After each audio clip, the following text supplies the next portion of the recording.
Metropolitan Planning Organization Executive Board together, or to order, excuse me. The introductions, I'm supposed to introduce the bagels and pastries in the back, and so we'll invite you to help yourself to those. Thank you, Jill, for doing that. I guess pizza will be the next meeting we have. Okay, excellent. First item and next item on our agenda is the election of officers for calendar year 2025. Mr. Ringenberg? I'd like to nominate Mayor Golden as chair and Mayor Pitts as vice chair. All right, you've heard the nomination. Do I hear a second? It's gonna fail. Oh, it's going to fail for lack of a second. We just got it done. All right, any other nominations? I see none, hear none. All in favor of that slate of officers, please say aye. Aye. Any opposed, say no. No, congratulations, Mayor Golden, you are now the chairman. And I'll pass the gavel to you, sir. Thank you, sir. All right, next item we have on the agenda is vote to approve the December 4, 2024 minutes. Do I have a motion for approval? Motion? Do I have a second? Second. So, is it time for discussion? Yes. Just one minor correction to the spelling of my last name, W-I-T-T. Mighty good. All right, Jill, you got that one? Any other discussion on the minutes? Seeing none, all those in favor? Aye. Any opposed? Next, we have vote to adopt resolution 2025-01 FY 23 through 26 TIP amendment for Clarksville Transit System number 5. Do I have a motion for approval? So moved, Mr. Chairman. Do I have a second? Second. Any discussion? Seeing none, all those in favor? Aye. Any opposed? Resolution passes. Next, we have vote to adopt resolution 2025-02 for the Kentucky Transportation Cabinet 5303 funding application for FY 26. Do I have a motion for approval? So moved, Mr. Chairman. Second. Have a motion and a second. Any discussion on number 5? Seeing none, all those in favor? Aye. Any opposed? Next, we have resolution 2503, CTS's 5307, 5310, 5339 funding application for FY 26. Do I have a motion for approval? So moved, Mr. Chairman. Second. I have a motion and a second. Any discussion on resolution 2025-03? Seeing none, all those in favor? Aye. Any opposed? Next, we have resolution 2504 for CTS dollar funding amounts for FY 24. Do I have a motion for approval? So moved. Second. Got a motion and a second. Any discussion on resolution 2025-04? Mr. Chairman, is that fiscal year 24? That is fiscal year 24. So I'm not exactly sure how the Federal Transit Administration does their documentation, but in this case, it was for fiscal year 2024, section 5310 and 5339 funding programs. The dollar amounts for section 5310 were $213,000. Let me repeat this one more time correctly. $213,040. Section 5339 was for $255,584. Section 5307 was $2,739,314, and that's for Tennessee portion. And then the section 5307 was $297,992, and that's from the Kentucky side. Thank you, Mr. Chairman. Yes, sir. Any other discussion on resolution 2025-04? Seeing none, all those in favor? Aye. Any opposed? Next, we have update on TIP development and call for projects. I think that's you, Mr. Z. Yes, sir. Thank you, Chairman. Work continues for the development of the fiscal year 2026, fiscal year 2029 TIP, and that's the Transportation Improvement Program. Please know that our annual call for projects may be somewhat impacted this year. In the following weeks, please expect an email from us addressing this year's call for projects. Of special note, the Tennessee Departments of Transportation's 3-year program project selection announcement is expected to have significant impact upon the funds available for surface transportation block group funds. So depending on what project is selected by TDOT for the 3-year program, we may have a lot of money for our call for projects, or we may have a significant less amount of money for our call for projects, depending on how much we will contribute to the pending selection of the project. Does that make sense? Excellent. Back to you, Chairman. Thank you. Thank you, sir. Next, we have our Kentucky shift update. Yes, sir, Chairman. In communication and agreement with our transportation partners from KYTC District 2 and the City of Oak Grove, 3 projects were selected to be submitted to the KYTC SHIFT program.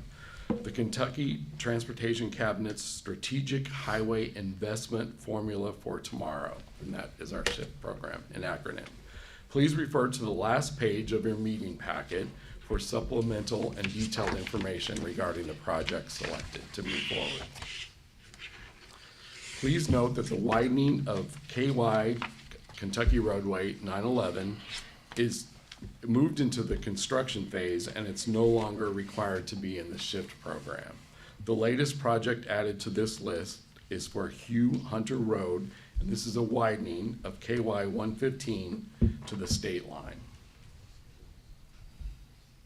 Back to you, Chairman. Thank you, sir. Next, we have TDEC air quality update. Is that you, Mark, or Mike? It is me. Go ahead, Mark. Good morning, Mr. Chair, committee members. A couple meetings ago, you might remember we had a discussion about EPA strengthening the National Ambient Air Quality Standards, or NAAQS, for fine particulates from a level of 12 micrograms per cubic meter down to a level of 9 micrograms per cubic meter. I mentioned that on February 7th of this year, the states were, under the Clean Air Act schedule, required to submit to EPA their recommendations for areas that meet the standard as attainment, or those that don't meet the standard in their respective states or non-attainment areas. Last Friday, TDEC submitted our recommendations on behalf of the governor to EPA. We recommended that all of Tennessee as attainment, conditioned upon EPA granting a couple exceptional events. That is, we flagged some of the data as being highly influenced by wildfire smoke from Canada and out west. If EPA throws out those numbers as we've requested, then that should bring all of our numbers down to a level of 9 or below across the state. Kentucky also submitted their letter. I looked at it yesterday. They're making the same recommendations for all of Kentucky. At the Christian County, Kentucky Monitor, for 2021 to 2023, their design value, that's the statistic that EPA uses to determine whether you're meeting the standard or not, measured over a 3-year period, that was 8.6 micrograms per cubic meter against a standard of 9. And they also included in their letter data for 2022 through 2024 at 7.9 micrograms per cubic meter, again, against a standard of 9. And here at the PM 2.5 monitor in Montgomery County for 2021 to 2023, we have a design value of 7.2. So we're comfortably below the standard right now. Of course, when EPA makes their final decision, if the schedule holds, they'll make that decision on or before February 7th of 2026. They will be using 2022 to 2024 data. So some of the data that we made our recommendations on is based on 2024 data. Some of it's based on 2023 data. So the picture could change just a little bit. I want you to be aware of that. But I think right now, based on what we're seeing, it shouldn't change the overall result of being in attainment for all of Tennessee, especially this area. Now, We shouldn't let up on our efforts to reduce emissions, so let me tell you about a couple opportunities to help along the way. Over the last several years, I've mentioned VW funding. Well, we're getting to the bottom of our pool of funds, but there's still a couple opportunities left. We have 2 rounds of opportunities with the remaining funds. One of those that we're gonna anticipate going out for grant opportunities this spring is for level 2 electric vehicle charging infrastructure rebates, which include multifamily housing charging infrastructure. So watch for that this spring. If there's any interest in multi-housing units putting up a level 2 electric vehicle charging, they may be able to get some help with that. Additionally, we're expecting this spring as well to release funding for our last round of vehicle replacements. You'll recall we've had several rounds of vehicle replacements for older diesel vehicles, including school buses, transit buses, shuttle buses, and trucks. We expect all of those categories to be eligible under this next round, except different from earlier rounds. This particular round, we anticipate only making alternative vehicles eligible. That is, in earlier rounds, we allowed for the replacement of a diesel vehicle with a new diesel vehicle. This time, those funds, I think, will only be made available to replacement of a diesel vehicle with an alternate fuel vehicle like electric or propane or CNG, something of that nature. So watch for those rounds coming this spring. Along those lines, you may have heard of Fast Charge TN. This is a cooperative effort between TDEC and TVA. We have just issued a notice of intent to release a second round of funding under this Fast Charge TN Network grant program this spring. This opportunity aims to install direct current fast charge, or DCFC, infrastructure for electric vehicles along prioritized interstates and major highway corridors. This is the fast charging. Unlike the level 2 for the multi-unit dwelling that I talked about earlier, this is the type of charging that takes minutes instead of hours. This is appropriate along interstate corridors, and we've got this effort with TVA to try to basically put charging infrastructure along all of our interstate corridors such that you can go and charge a vehicle every 50 miles. So there's a pretty interesting map on that notice of intent. If you look at it, you'll see that there's only a few gaps in Tennessee where we don't have electric vehicle charging infrastructure. Not along the interstate here in 24, along Interstate 24 here in Clarksville, there's some charging infrastructure there. But just to our west, I noticed in Dover, there's a gap. So it would be really good to fill that gap and about 10 or 12 others around the state. But it's not, excuse me, exclusive just to existing gaps. So if there's any desire to install fast charging electric vehicle charging infrastructure, watch for that opportunity. We've got a notice of intent right now out, and we're hoping that everyone will take advantage of that. Mr. Chair, those are the updates that I have for you this morning. Thank you, sir. Appreciate that. Next, FHWA Tennessee Division update. No, Chairman, it doesn't look like we have an update from him. All right, what about on the Kentucky side? Any update there?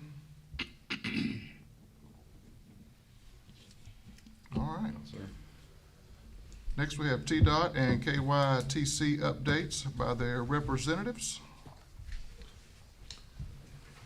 Come on down, Mr. Derek.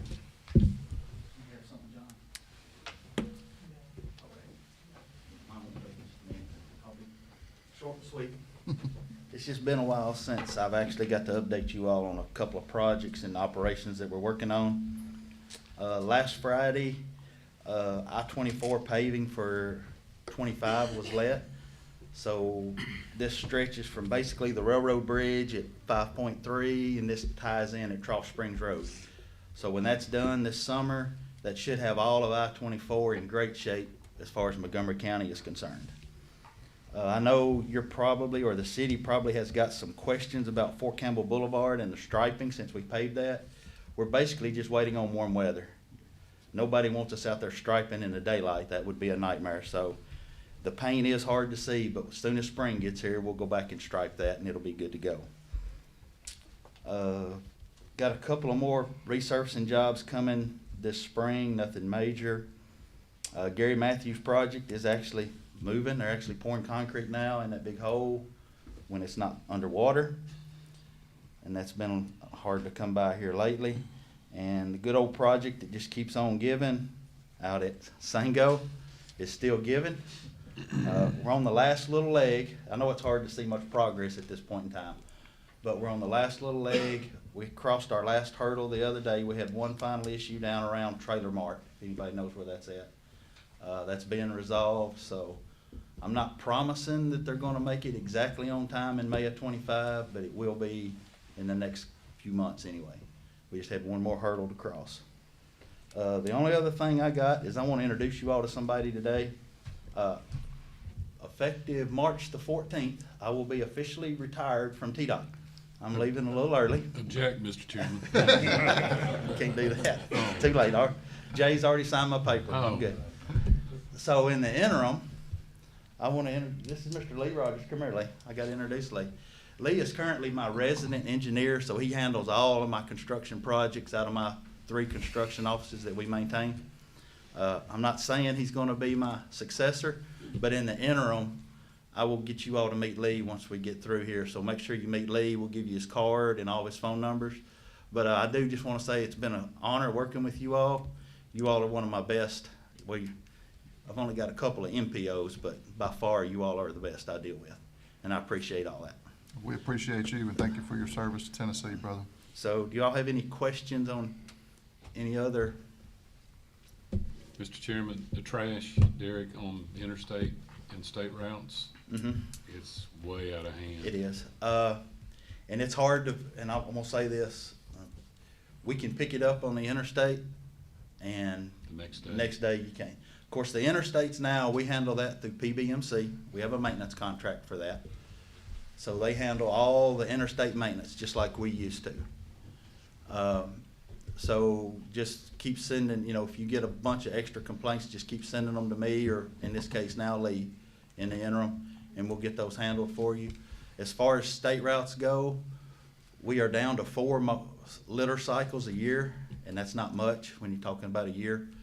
I'm not sure if they've completed the last one in Montgomery County. We like to save number 4 and do it about this time, so they may not have gotten into Montgomery County just yet. But we try to do 3 with our mowing cycles, and then we like to save the last one because it's a long time from October to April when they start mowing again. But I will take a look at that, no problem. And I'll echo what the chairman said. Thank you, Derek, for everything you've Well, done thank you for all. Montgomery County over the years. You've done well. Any more questions? We'll have to get his cell phone number. Other than that, we're good. I'll make sure you get it. And before we leave, I will give you, quote, my personal cell phone number because you can call me anytime. I'll make sure you get the answers you need. Thank you. Thank you all. And I'm sorry, Mr. Mayor, I do want to give one quick update on State Route 48. I know real project of importance here in the community. We are working towards spring environmental document approval, which with that means our right-of-way authorization process. So we'll be starting to acquire right-of-way, starting soon after, as soon as we can get the right-of-way authorized. So that project is continuing to go on schedule. So I know it's an important one. And then I primarily came up for any questions after the meeting. Happy on any other projects in development or desired projects from TDOT. Any other questions? Statewide partnership program, I know it's on hold until the legislature does what they do. Yeah, yes, sir. It's in process now. It's being evaluated. It'll be released this spring, consistent with the 3-year multimodal transportation plan. I believe y'all probably saw the state of the state. Some exciting news came out of the governor's message there. There may be even some more, if approved, money coming our way. Fingers crossed, so we can deliver even more projects for the state. Thank you, Mr. But Chairman. yeah, I don't have any new news until April when the plan will be Okay, released. thank you. Sounds good. Thank you, sir. right. Mr. Z, any other MPO business? Yes, sir. I'm back with information. If I could have you pass this to your left and to your right. So I wanted to let you all know that we are currently in the process of updating the Unified Planning Work Program, or the UPWP, or the UPER, or whatever acronym y'all want to call that. So this one that's in development will be for fiscal years 2026 and 2027. The deadline for submission to TDOT is Monday, April 3rd. Please know that this update of the UPWP will incorporate information formerly contained within the Transportation Planning Prospectus. So the Transportation Planning Prospectus is a former document that was used. It is no longer a requirement of the Federal Highway Administration. So I reached out to the Tennessee Department of Transportation and asked if we could incorporate the information formerly contained in the Transportation Planning Prospectus into the UPWP. I got approval to do that, and so we will be incorporating that information into this UPWP update, as well as the MPO bylaws. And then following today's meeting, Jill and I will follow up with each one of you individually in your jurisdictions, and so that you are fully remain updated and aware as we move forward. And if you have any questions whatsoever, please reach out to us. The reason that I shared that information, the piece of paper just now, a case in point. So right now on our TCC, I'm not clear of who a bicycle pedestrian member should be. I don't know if that comes from TDOT. I don't know if you have an active bicycle group in your community that rides 100 miles every weekend. And I would just like you all to start thinking about that as the executive board of who you would like to represent the bicycle pedestrian community on the TCC. So it's forthcoming. It'll be forthcoming. If I may, Chairman, because Melanie Murphy of Federal Highway Administration wasn't here, I did include a note that I'd like to share with you all. So on January 30th, we received information via email from Melanie Murphy of FHWA. Ms. Murphy acknowledged and thanked Mr. Stacy Morrison of TDOT and the Tennessee MPOs for fulfilling the requirement as set forth by 23 CFR 450.334, and this is for the annual listing of obligated projects.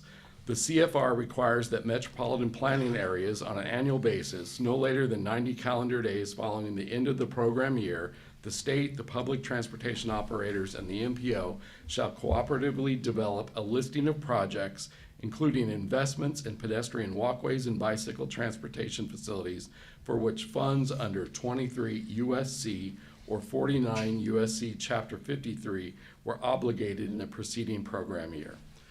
And with that stated, that's all the information I have. Back to you, Chairman. Thank you, sir.